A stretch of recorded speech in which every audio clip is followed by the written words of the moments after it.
আসসালামু আলাইকুম। আজকে আমি আপনাদের রান্না করে দেখাবো শুটকি দিয়ে পেঁয়াজ কলি। তো রান্নাটা কিন্তু এখন আমি শুরু করে দিচ্ছি। প্রথমে আমি নিয়ে নিয়েছি কিছু শুটকি, আর শুটকিটা কিন্তু এখানে আমি কাটারি শুটকিটাই ব্যবহার করছি। আপনারা চাইলে কিন্তু অন্য শুটকিও এখানে ব্যবহার করতে পারেন। এখানে আমি কিছু রসুন কুচি করে নিয়েছি, রসুনটা আমি কুচি করে নিয়েছি। আর এখানে আমি কিছু আলু টুকটুক করে কেটে নিয়েছি। তো এখন আমার রান্নাটা শুরু হয়ে যাবে। সব কিছু মোটামুটি রেডি হয়ে গেছে। দেখেন শুটকিটা আমি এখন ধুয়ে আপনাদেরকে দেখিয়ে দিব। এই যে আমি কিছুটা গরম পানি করে রেখেছিলাম, গরম পানিটা ঢেলে দিচ্ছি। গরম পানি দিয়ে শুটকি ধুইলে কিন্তু শুটকির মধ্যে যে বালি থাকে, বালিটা সহজে পরিষ্কার হয়ে যায়। আর শুটকি যেহেতু অনেকটা সময় নিয়ে শুকাতে হয়, বাতাসে এসে ধুলাবালি শুটকির মধ্যে একটু বেশিই পড়ে, সেজন্য গরম পানি দিয়ে ধুয়ে নিলে কিন্তু জীবাণুমুক্ত হয়ে যায়। দেখেন আমি গরম পানি দিয়ে ভালো করে শুটকিটা নেড়ে চেড়ে ধুয়ে নিচ্ছি। আপনারা এভাবে শুটকিটা পরিষ্কার করে নিতে পারেন, তাহলে কিন্তু শুটকিটা খেতেও ভালো লাগে আর খাওয়ার সময় কোনো বালি পাওয়া যায় না, সেক্ষেত্রে কিন্তু ভালো লাগে। আর খাওয়ার সময় যদি কামড়ে বালি আসে তাহলে কিন্তু খাবারটা খাওয়া যায় না, তাই না? দেখেন আমি ভালো করে শুটকিটা এখন ঠান্ডা পানি দিয়ে ধুয়ে নিচ্ছি। এভাবে ভালো করে নাড়াচাড়া করে শুটকিটা ধুয়ে নেবেন। রান্নাটা আমি এখন শুরু করে দিয়েছি। কড়াই একটা বসিয়ে দিয়েছি আমি, দেখেন। আর অল্প একটু তেল দিয়ে প্রথমে আমি আলুটা ভেজে নেব। এভাবে আপনারা আলুটা ভালো করে মুচমুচে করে প্রথমে ভেজে নেবেন। একটা একটা করে উপকরণ আপনারা অ্যাড করবেন, একটা সিরিয়াল আছে, সেজন্য আমি প্রথমে আলু ভেজে নিচ্ছি। আলুটা যখন ভাজা ভাজা হয়ে যাবে, আলুটা একটু ভালো করে ভেজে নেবেন, তাহলে কিন্তু খেতে খাবারটা অনেক বেশি টেস্টি হবে। আমি প্রথমে আলুটা ভালো করে ভেজে নিচ্ছি। দেখেন আমার আলুটা প্রায় ভাজা ভাজা হয়ে গেছে। আপনারা চাইলে আরও বেশি মুচমুচ করে ভাজতে পারেন। আমি মোটামুটি মুচমুচ করে ভেজে নিয়েছি।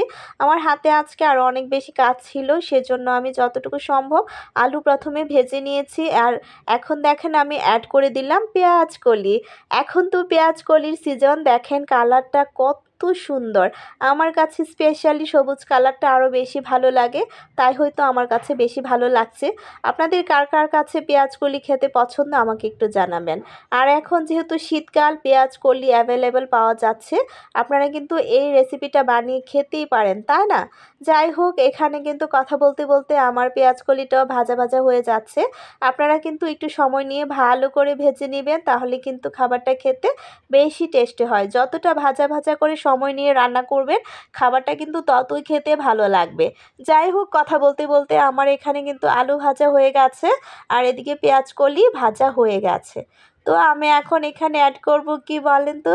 আপনারা বলেন এখন কি অ্যাড করা বাকি আছে? অ্যাড করা হয়ে গেছে শুটকি। যাই হোক, শুটকিটা এখানে আমি এ পর্যায়ে অ্যাড করে দিয়েছি। শুটকি কিন্তু এখানে আলু আর পেঁয়াজ কলির সাথে একটু ভাজা ভাজা হবে। এখানে আমি চুলাটা মিডিয়াম টু লো ফ্লেমে রেখে একটু সময় নিয়ে শুটকিটাও ভেজে নিব। শুটকিটা ভাজা হলে কিন্তু খাওয়ার সময় কিন্তু অনেক বেশি ভালো লাগবে। কাঁটা ফুটবে না, খেতে ভালো লাগবে, কাঁটা সহ ভাজা ভাজা হয়ে যাবে। দেখেন আমি মিশিয়ে নিচ্ছি এবং এখানে শুটকিটা আমি ভেজে নিচ্ছি। এ পর্যায়ে আমার শুটকিটা ভাজা হয়ে গেলে আমি বাকি মশলাগুলো অ্যাড করে দিব। আর এখানে কিন্তু আমি তেমন কোনো মশলা অ্যাড করব না, সামান্য মশলা অ্যাড করব। সামান্য মশলা অ্যাড করলে কিন্তু খাবারটা খেতে ভালো লাগবে, বেশি মশলা অ্যাড করলে ভালো লাগবে না। দেখেন এখানে হলুদ মরিচ আমি অ্যাড করে দিয়েছি, আর অল্প একটু পানি দিয়েছি যাতে খাবারটা একটু মাখা মাখা হয়। মাখা মাখা হলে আপনি গরম ভাতের সাথে এই ভাজিটা দিয়ে অনেক মজা করে খেতে পারবেন। আমি এখানে ধনেপাতা অ্যাড করে দিয়েছি।